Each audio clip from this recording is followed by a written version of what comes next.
लेकिन ये खेती के लिए बहुत ही नुकसानदायक होता है, क्योंकि आप जिस खेत में अगर खाद ये सब पोटास, यूरिया, डीएपी सब बहुत ज़्यादा डालते हैं, तो 5-7 साल बाद क्या होता है कि उस खेत के ऊपरी परत पर एक नमक की तरह एक परत चढ़ जाती है। वो दिखती नहीं है, लेकिन नमक की परत की तरह चढ़ जाती है।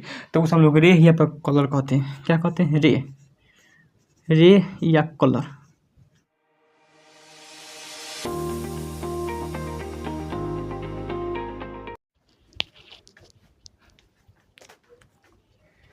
जय हिंद। तो चलिए आज क्या समझते हैं इंडियन जियोग्राफी में। इंडियन जियोग्राफी में आपको हम क्या बता रहे थे? तो उत्तर का विशाल मैदान के बारे में बता दिए थे। उत्तर का विशाल पर्वतमाला, मैदान नहीं, पर्वतमाला। तो ये आपको हम बता दिए थे, उत्तर का विशाल पर्वतमाला। ये जो था पूरी तरह से, ये क्या था? ये उत्तर का विशाल पर्वतमाला।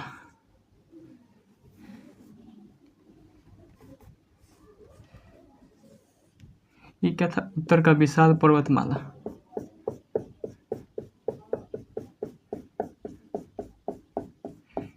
ये आपको बता दिए थे। इसमें मारखानी आपको हम पर्वतों के बारे में बताए थे, पर्वतों का मेला लगा दिए थे। इसमें आप देखे थे नंगा पर्वत, बंदरपुर, कामेट, नंदा देवी, बहुत सारे, धौलागिरी, अन्नपूर्णा, मनसालू, छुयू, गौरी शंकर, माउंट एवरेस्ट, मैकालू, सब बहुत सारे पर्वत का नामचा मरमा यहाँ पर। तो इस सब पर्वत के बारे में हम पर्वत का मेला लगा दिए थे। उसके बाद हम क्या बताए थे? काराकोरम, लद्दाख, जास्कर, पीर पंचाल, ये सब के बारे में हमको कम्प्लीटली बता दिए थे। पर्वतों का विभाजन भी बता दिए थे, नदियों का धर्म भी बताए थे। फिर जो भौतिक, जो भौगोलिक वैज्ञानिकों के अनुसार भी आपको हम बता दिए थे। तो अब क्या देखना था? आगे क्या था?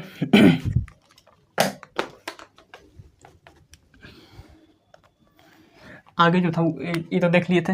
अगला क्या देखना है? तो उत्तर का विशाल मैदान देखना है। उत्तर का विशाल मैदान।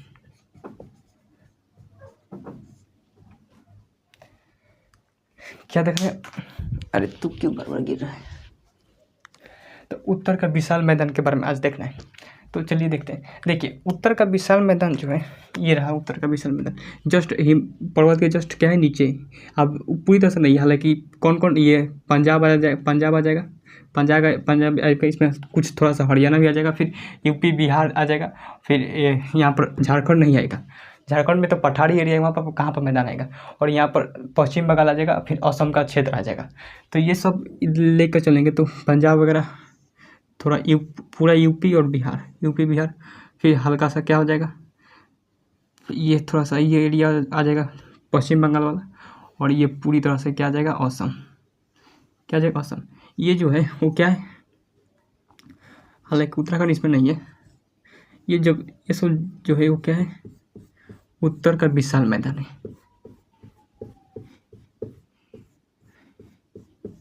ये जो है क्या है? उत्तर का विशाल मैदान। ये जो है वो उत्तर का विशाल मैदान है। तो अब उत्तर का विशाल मैदान के बारे में पढ़ना है। देखिए, अब पर्वत के बारे में हम जब पढ़ा रहे थे, तो पर्वत के जस्ट नीचे क्या है? पर्वत के जस्ट नीचे क्या है?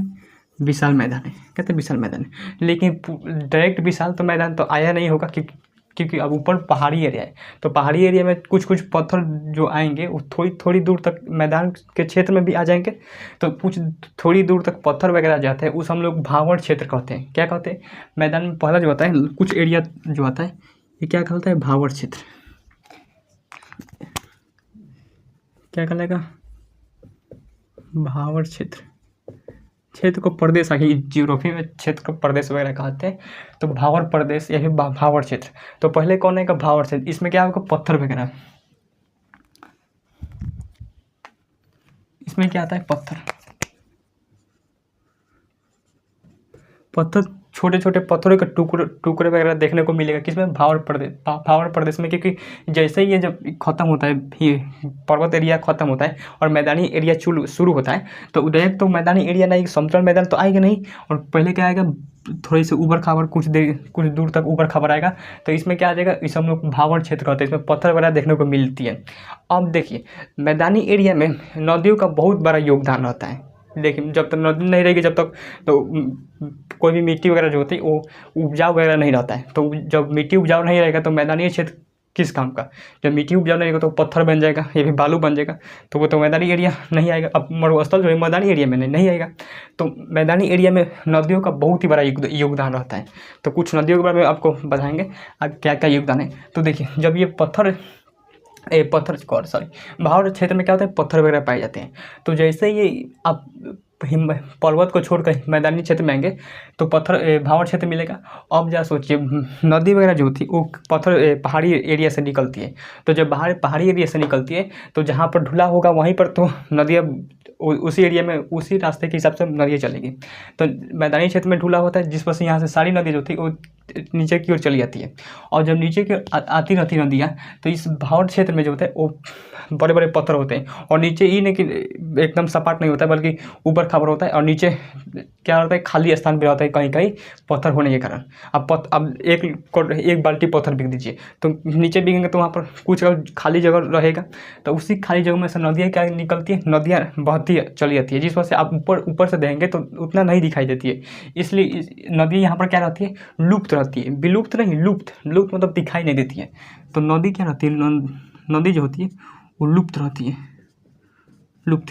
तो भावर क्षेत्र में नदियाँ क्या रहती है, लुप्त रहती है, क्योंकि पत्थर है। अब पत्थर के नीचे से खाली स्थान रहता है, जिस वजह से वहाँ से नदियाँ निकल जाती है। और ऊपर से आप देखेंगे तो नहीं दिखेगा, क्योंकि नीचे से तो निकल गई नदियाँ।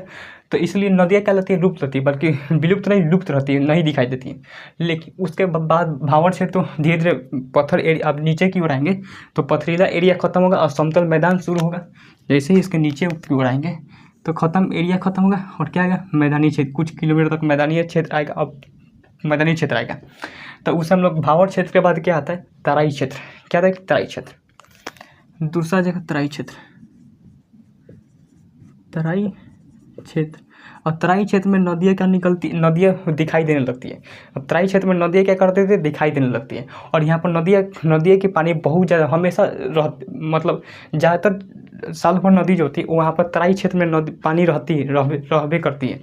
तो जिस वजह से इसलिए हम लोग तराई क्षेत्र कहते हैं। इसमें बहुत सारे उत्तर बिहार, उत्तर यूपी के ऊपर में देखेंगे तो सब तराई क्षेत्र में आएगा। पीलीभीत वगैरह जो है बिहार के भी उत्तर में देखेंगे तो तराई क्षेत्र में आएगा। आप देखते हैं सीतामढ़ी, यहाँ पर दरभंगा वगैरह सब, वो सब थोड़े एरिया जो होते हैं वो उत्तर बिहार के एरिया जो किस में आएगा, तराई क्षेत्र में। किस में आएगा, तराई क्षेत्र में, क्योंकि भावर प्रदेश के बाद जस्ट क्या आता है, तराई क्षेत्र आता है। तो तराई क्षेत्र में क्या होती है कि नदियाँ दिखती है। तो यहाँ पर नदियाँ क्या रहती है, यहाँ पर बाढ़ का पानी हमेशा रहता है। तराई क्षेत्र में तो बाढ़ का पानी छोड़िए, मतलब बाढ़ रहता है, यहाँ पर बाढ़ का पानी हमेशा रहता है। बाढ़ का पानी हमेशा रहेगा तभी ना तराई क्षेत्र का रहेगा। जब पानी नहीं रहेगा तराई क्षेत्र कहाँ से कहलाएगा। तो बाढ़ का पानी हमेशा रहता है और यहाँ पर नदियाँ दिखाई देने लगती है, जबकि भावर क्षेत्र में नदियाँ दिखाई नहीं दे रही थी, लेकिन यहाँ पर दिखाई देगी। तो इसलिए नदियाँ यहाँ पर क्या होती है, दृष्टिगोचर, मतलब ये उटपटांग शब्द है। लेकिन तो तराई क्षेत्र में क्या होती है कि नदियाँ दिखती है, इसलिए इसे हम लोग दृष्टिगोचर कहते हैं। क्या कहते हैं, दृष्टिगोचर।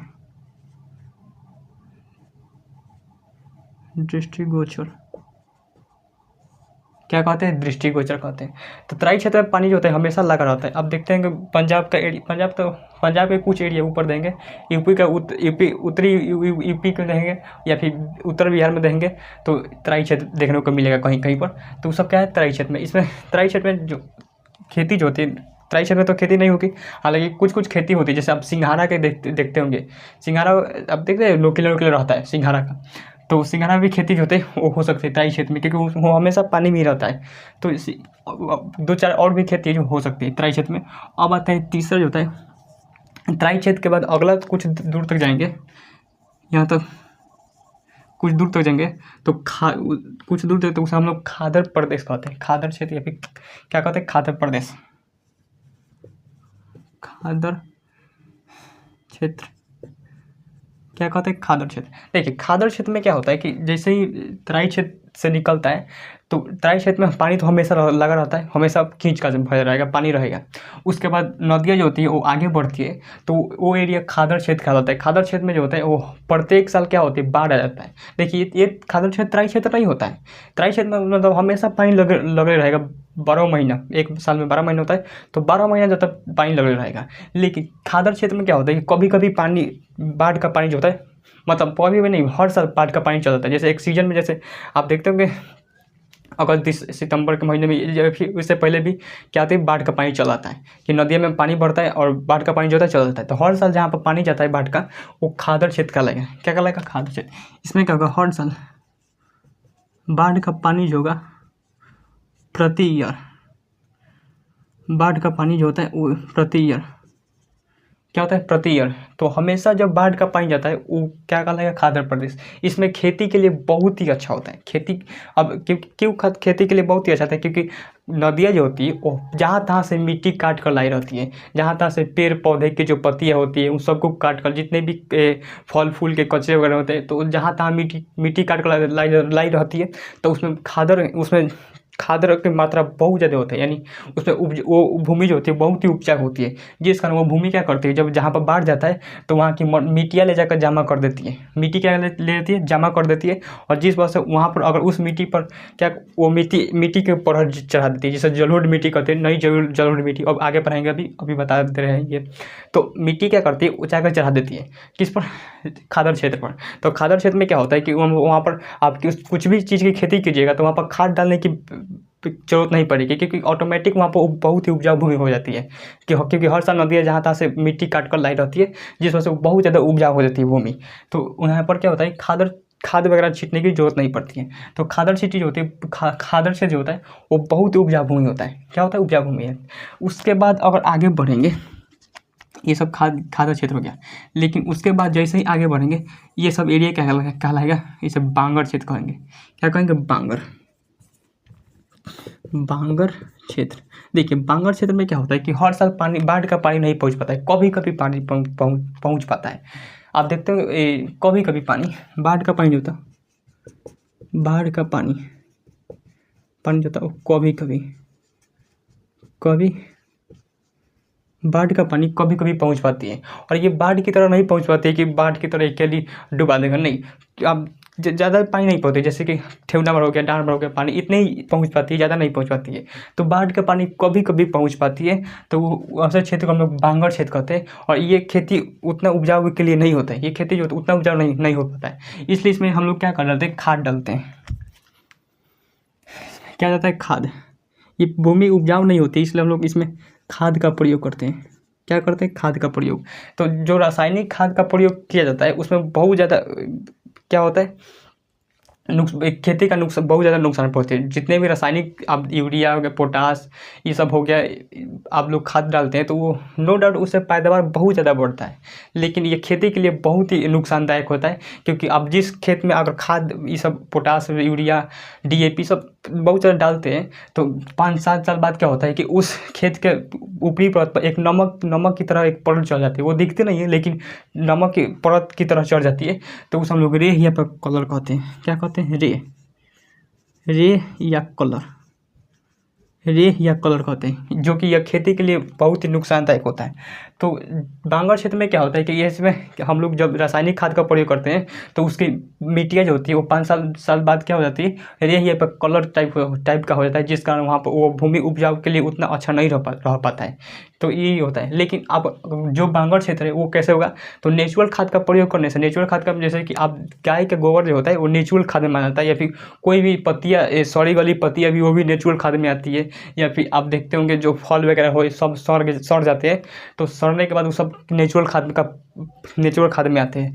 तो वो सब नेचुरल खाद में जब डालते हैं तो उसमें नो डाउट वो धीरे धीरे पैदावार बढ़ाता है, एक बाइक नहीं पैदावार। जैसे कि अगर इस साल डाले तो अगले साल फिर डालेंगे तो थोड़ा सा पैदावार बढ़ेगा। तो लगभग बहुत ज़्यादा पैदावार बढ़ने के, नेचुरल खाद पर बढ़ाने के लिए 3-4 साल समय लग जाता है, तभी वो पैदावार बढ़ता है। लेकिन आप खाद डालेंगे तो तुरंत बढ़ेगा, लेकिन वो मिट्टी के लिए बहुत ज़्यादा नुकसानदायक होगा। आप देखते होंगे इस जो खेती हम लोग नेचुरल खाद पर प्रयोग खेती करते हैं उसे हम लोग जैविक खेती कहते हैं। क्या कहते हैं, जैविक खेती। जैसे आप सिक्किम में देखेंगे वो क्या होता है, जैविक राज्य हो चुका है, क्योंकि जैविक खेती होती है, वहाँ पर नेचुरल खाद का प्रयोग किया जाता है। अब मिजोरम में भी देखेंगे वो भी नेचुरल खाद का प्रयोग किया जाता है।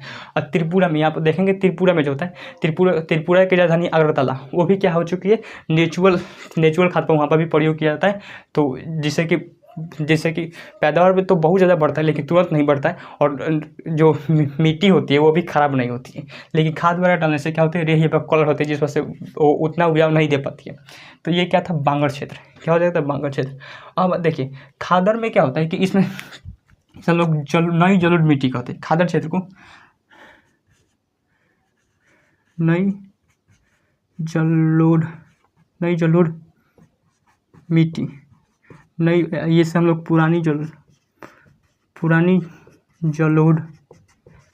मिट्टी।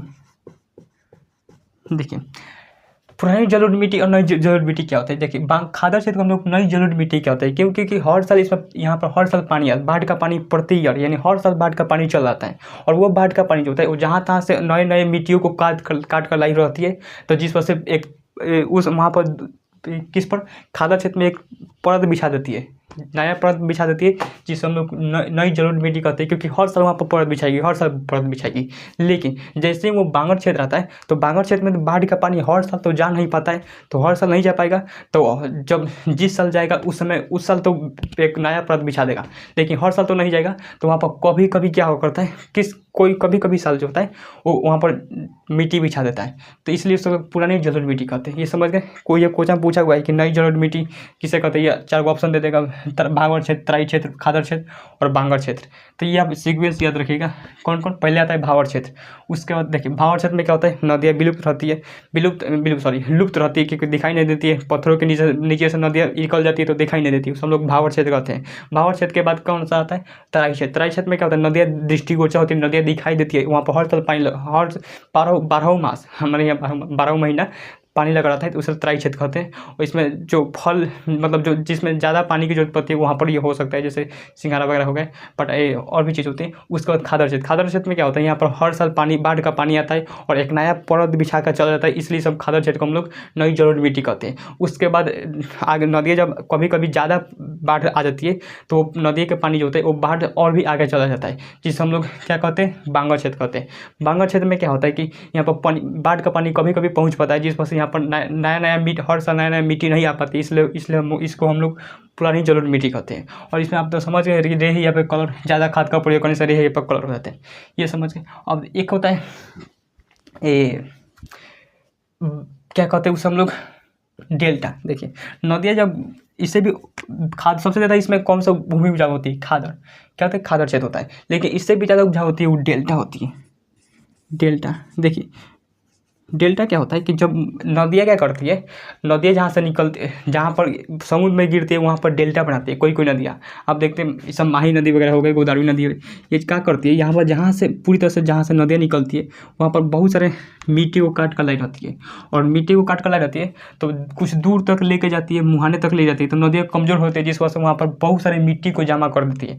क्योंकि नदियाँ जो होती है बहुत ज़्यादा, आपको नदी में आप पढ़ाए हैं, अब पर्दनी नीचे पर नदियाँ करती है तो मिट्टी को बहुत ज़्यादा काटती है, तो मिट्टी ले जाकर एक जगह मुहाने पे क्या कर देती है, जमा कर देती है, इस तरह से जमा कर देती है जहाँ तक, तो उसे हम लोग डेल्टा कहते हैं। क्या करते हैं, डेल्टा। भारत में सबसे बड़ा डेल्टा जो थे वो क्या, कौन सा डेल्टा है, सुंदरबन का डेल्टा।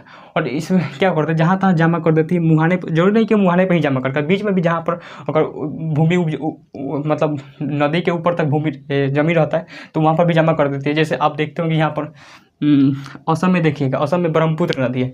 ब्रह्मपुत्र नदी में क्या होता है कि यहाँ पर ब्रह्मपुत्र नदी तो बहुत ही चौड़ी नदी है, उसमें क्या था कि बीच में क्या था, एक थोड़ा सा ज़मीन ऊंचा था, तो वहाँ पर क्या कर दिया था कि ब्रह्मपुत्र नदी बहुत सारे मिट्टी कचरे को काट कर ले जाकर जमा कर देती थी। तो नदी के बीच में एक टापू का निर्माण हो गया, द्वीप का समझिए, द्वीप का निर्माण हो गया। और वो द्वीप बढ़ते बढ़ते मतलब जितने भी कचरा था वहाँ पर साट दिया, मतलब ले जाकर जमा कर देते थे, तो वो नदी बहुत ही बड़ा हो गया, आज वो जिला घोषित हो गया, उसे हम लोग माजुली द्वीप कहते हैं। क्या कहते हैं, माजुली द्वीप। तो अब समझ कर डेल्टा बहुत ज़्यादा उपजाऊ होता है, डेल्टा भूमि उपजाऊ होता है। उसके बाद ये तो समझ गए, आप समझ गए भावर, तराई क्षेत्र, खादर क्षेत्र और बांगर क्षेत्र, और डेल्टा भी समझ गए। एक होता है और क्या होता है, हाँ बिहार। क्या होता है, बिहार। बिहार क्या होता है, देखिए बिहार क्या कहते हैं, ऊबड़ खाबड़ मिट्टी को हम लोग बिहार कहते हैं। कैसे, सबसे ज़्यादा बिहार कहाँ पर देखने को मिलेगा, तो चंबल नदी के पास। कहाँ, राजस्थान में देखेंगे, चंबल नदी के पास। यहाँ से कौन सी नदी होती है, बनास नदी, यहाँ पर लूनी नदी, अरावली पर्वत से निकलती है बनास नदी। तो यहाँ पर चंबल नदी देखेंगे, कुछ ज़्यादा नदी पर का नहीं होगा, इससे बनाते हैं।